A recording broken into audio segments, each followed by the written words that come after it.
구독자 0명부터 수익화 가능하고 이미지 몇 개만으로 영상 하나 뚝딱이형입니다. 너무나 달콤해서 이가 다 녹아내릴 것 같은데요. 오늘은 얼굴 노출 없이 유튜브로 돈을 번다고 하면 쇼츠만이 답이라고 생각하거나 막연하게 부업을 해볼까가 아니라 진심으로 부수입이 필요하고 그 방법을 알고 싶은 분들을 위한 영상입니다. 저는 혼자서 6개의 채널 모두 구독자 1000명을 넘기고 수익화를 달성했는데요. 전부 롱폼 혹은 미드폼이라고 불리는 채널들입니다. 미리 말씀드리면 제가 유튜브 미드폼을 이용한 수익화 방법을 알려드리고 있다고 해서 쇼츠가 무작정 나쁘다고 하려는 건 아닙니다. 오히려 제가 제일 먼저 관심을 가졌던 게 바로 쇼츠입니다. 22년도에 처음 유튜브를 시작할 때도 쇼츠가 대세고 만들기 쉬우니 당장 시작하라는 말이 많았습니다. 그때 저라고 뭐 달랐겠습니까? 만들기 쉽고 수익화도 빠르다길래 당연히 저도 제일 먼저 관심을 가지게 되었습니다. 그때부터 작년까지 저는 총 3개의 쇼츠 채널을 운영해 왔는데요. 짜집기 영상, 귀여운 동물, 썰쇼츠 이렇게 3개를 했는데 한 채널당 많아야 끽해야 10개 올리고 접은 게 아니라 나이 먹고 진짜 포기하는 게 이제는 너무나도 싫어서 50개씩은 올렸는데도 다음과 같은 문제가 있어서 미련 없이 접었습니다. 물론 쇼츠로 돈 잘 버는 분들 많다고 들었습니다. 다만 저 같은 사람은 왜 적게 되었는지 들어보시면 시간 낭비를 하지 않을 수 있으실 거예요.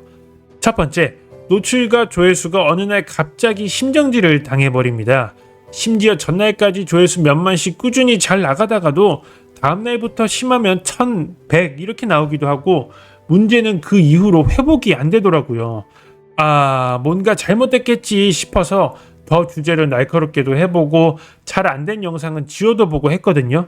근데 이게 진짜 안타까운 게 아무리 노력을 해도 회복이 안 됩니다.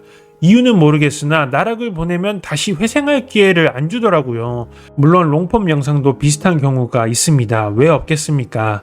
롱폼만 하는 수많은 유튜버 분들이 알고리즘의 고통을 호소하시죠. 저도 경험해 봤습니다.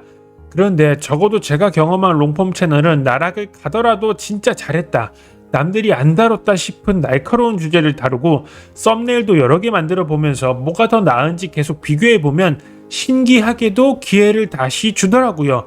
유튜브가 아무리 떡상과 떡락의 반복이라지만 그래도 제가 개선하려고 노력하는 것에 대한 반응은 어느 정도 있어야 한다고 생각해서 나락에서 빠져나오기 힘든 쇼츠를 과감하게 접게 되었습니다. 두 번째, 생명주기. 온라인에서 하는 부업을 반자동 수익이라고 부르는 것을 들어보셨을 텐데요. 왜냐하면 한 번 올렸다고 영원히 돈을 버는 게 아니라 내가 안 올리면 수익은 줄어들고 결국 0으로 수렴하기 때문입니다. 그런데 쇼츠는 그게 훨씬 더 짧은 것 같더라고요. 한정된 노출 영역에서 워낙 많은 채널들이 대거 유입되다 보니 그런 것인지는 몰라도 정말 짧게는 하루 이틀 이후로는 미동조차 하지 않아서 매일 1일 1영상을 만들지 않으면 수익이나 조회수나 모두 뒤처진다는 느낌을 바로 받았습니다.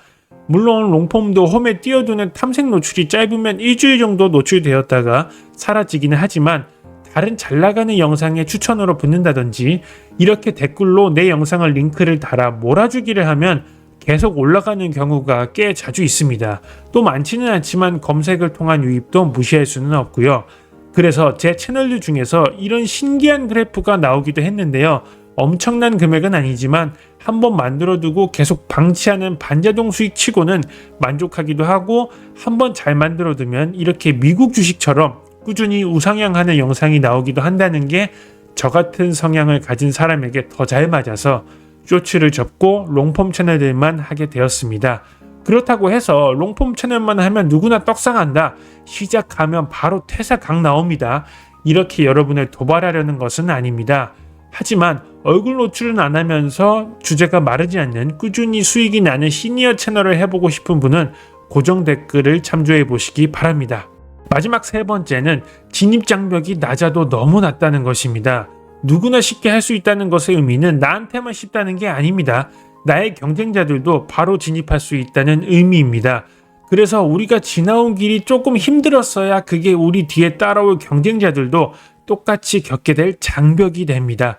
쇼츠가 쉽다 해서 쉽게 했더니 남들은 더 쉽게 또 잘하는 경우가 너무나 많더라고요. 사실 너무 잘 되고 그걸로 퇴사하는 게 그렇게 쉬웠다면 어느 누가 아침부터 지하철 타고 남의 오품에 낑겨가며 출근해서 하기 싫은 일을 저녁까지 하다 오겠습니까? 그런 수고도 없이 온라인에서 돈 버는 건 어느 정도 어려워도 된다고 생각합니다. 그리고 그런 영역을 해야 내가 들인 시간과 노력이 나를 조금이라도 지켜주는 방어막이 될 거예요. 제가 유튜브 채널을 정말 여러 개 했지만 그 중에서도 열심히 했었던 쇼츠 채널을 접었던 이유를 설명해 봤습니다. 하지만 콕 집어 쇼츠가 문제라기보다 우리의 온라인 부업이 대개 실패로 끝날 수밖에 없는 이유와 그걸 피하기 위한 방법에 대해서는 이 영상에서 모두 풀어보겠습니다.